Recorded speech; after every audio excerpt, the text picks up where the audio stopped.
Welcome to Layer the Alchemist, where we discuss all things heavy metal and hard rock. On today's episode, another in my series of heavy hidden gems from the 70s. This is where I take an obscure, heavy hard rock proto-metal band that I think you should check out. So the band that I picked for today is a group called Bodkin, and their album is called 3 Days After Death. It was released or came out in 1972.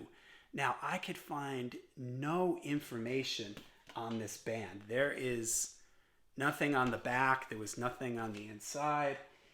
I tried to research them. I couldn't get any information really on this band except that they were from the UK. I'm assuming this is a reissue. I'm assuming that they were probably a band that never really officially released anything. Maybe they recorded a demo. I don't know. If you know anything about this band, let me know in the comments because I love this album. This is why I love digging around and searching for hidden treasures like this, because this is one of those groups I'd never heard of them. I think I was digging around on Spotify, going from one band to another, and then stumbled across this and was like, whoa, this is really, really cool. It is like a heavy, slightly proggy at times, reminds me of, it's got organ in it. So of course, Uriah Heep and Deep Purple come to mind, but it's like the heavier, darker side of Heep or Purple. In a way, maybe like Atomic Rooster, not as jazzy and proggy as Atomic Rooster, but if you think of the song Death Walks Behind You, maybe like that kind of vibe, really makes me think of Bodkin, a similar type thing. So the first side of the record is one song divided into two parts. It's the title track, 3 Days After Death, Part 1. It starts off with this classical, intro with the organ and the guitar sort of doubling this melody together. Bum, bum, da, da, da, da, da, da. It's like a pretty dark sounding melody, and they go through this a bunch of times, and then it drops down into this sort of at mid-tempo. The tempo sort of holds out there, the keyboards like holding out these long held out chords for the verse, and the singing in it is, I wish I knew the names of the guys in the band, but the singing in it is really cool. The guy has a kind of a it sounds like he's singing in like sort of this ominous tone.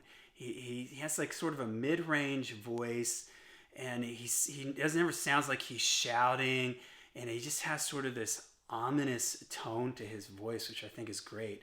The recording quality on the album is kind of a little primitive.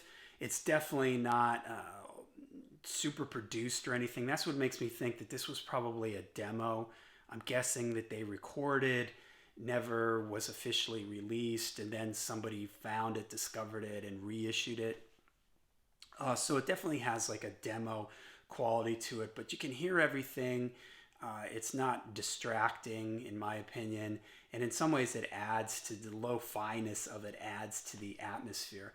So the singing, like I mentioned, is really cool. This guy has a really cool voice. There's a great guitar solo in this where the guy has this really like kind of biting tone to his playing. It reminds me of like late 60s Ritchie Blackmore. Like if you've ever heard his tone on like the first 3 records, it has sort of this biting sort of tone to it, but just a really great, probably the best sonically sounding thing about this record is the guitar tone, and the lead playing is just great on it. Then it goes into 3 Days After Death, Part 2. So Part 1 is pretty long. So is Part 2, actually. And Part 2 is an instrumental.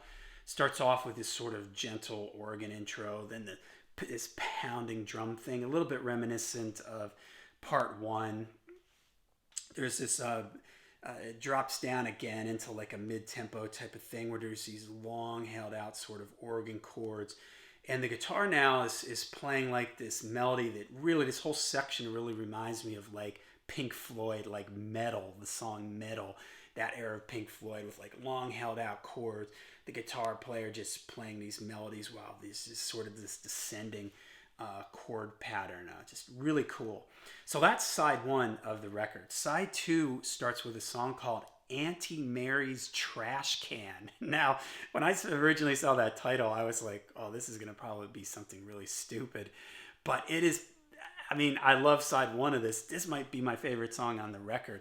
It's again, it's really ominous. The singer has this sort of creepy tone to his voice. It's like half speaking, half singing, but it's melodic. His voice moves around, nice melody lines, and he's singing about digging through his aunt's trash can, and he sees, moldy bread and fish's bones, and he's digging through this stuff.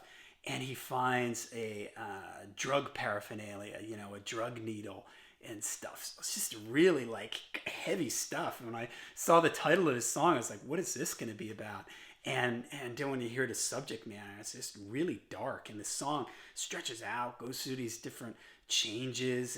And when the band gets heavy, the organ and the guitar, it just, they even though it's kind of lo-fi, it has this really strong feel to it. I can only imagine if this was really produced and it had a bigger production to it, where it could have gone, what it could have sounded like. The main verse riff in this song too is great. It just has this like like chugging type riff to it when the singer comes in with the verses, and then it breaks into this like the same riff but like twice as fast, like a double time chugging riff. Really, really cool. Next is a song called After Your Lumber. Another really strange title.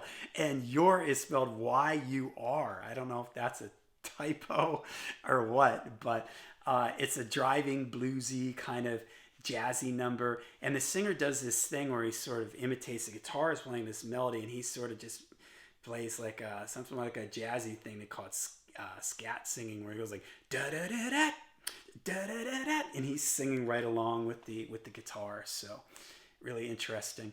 The last song on the album is called Plastic Man. It's this mid-tempo, heavy blues riff. It's got sort of this heavy single note blues riff in it. It goes into this double time section with the guitar solo. Another really awesome guitar solo. Again, I love this guy's guitar tone, real kind of biting. And so just kind of a quick album. I don't know what the time length on the album. I'm going to guess it's probably in the like 30-minute range, 30 to 35-minute range. But really cool. If you're a fan of Atomic Rooster, the darker side of Uriah Heep, the darker side of Deep Purple. I feel like anytime there's an organ in a band in the 70s, immediately everybody says Deep Purple, Uriah Heep. So you can't help but make those comparisons. But also, if you like a little bit of that proggy edge, these longer instrumental sections with some time signature changes and everything, you should definitely check this album out. There's a different cover. This is on the streaming services, and on the streaming services, there's a different cover. It has like a goat's head, which is way cooler. But the only info I could find on this is that this was the original cover. They were a band from the UK. It's just a super rare thing. And it's put out by West Super Sound, and it is recorded at Central Scotland Studios in Falkirk, 1972. I think, did I say 73 in the beginning, or did I say 72? Yeah, 72. Produced by Jim West. So I'm guessing this was like his record label or something. But I was able to find this really easily on Discogs. It's on eBay and everything. I only paid like $20 for it. So like I said, this is a reissue. I don't know if there are other pressings of this, other versions. There must be, because like I said, on Spotify, I don't know if there's a CD version of this with a different cover. But definitely cool. Check it out if you like that sort of dark early 70s proggy, slightly psyche. Great guitar playing, great organ playing in this. Really cool singing for its time. And like I said, a band I've never heard of these guys. I couldn't find any info on them. So Let me know if you've heard this band in the comments. I'm going to try to put a link to some of their songs or one of their songs in the description. So definitely check it out. Let me know what you think. If you know anything about this band, let me know in the comments because I'm really interested to hear that because this is one of my favorite kind of obscure gems that I stumbled across on my own. And that makes it feel all the more special because I did all this digging and then discovered these guys. I was like, whoa, this is so cool. So yeah, check it out. All right, make sure you hit like and subscribe.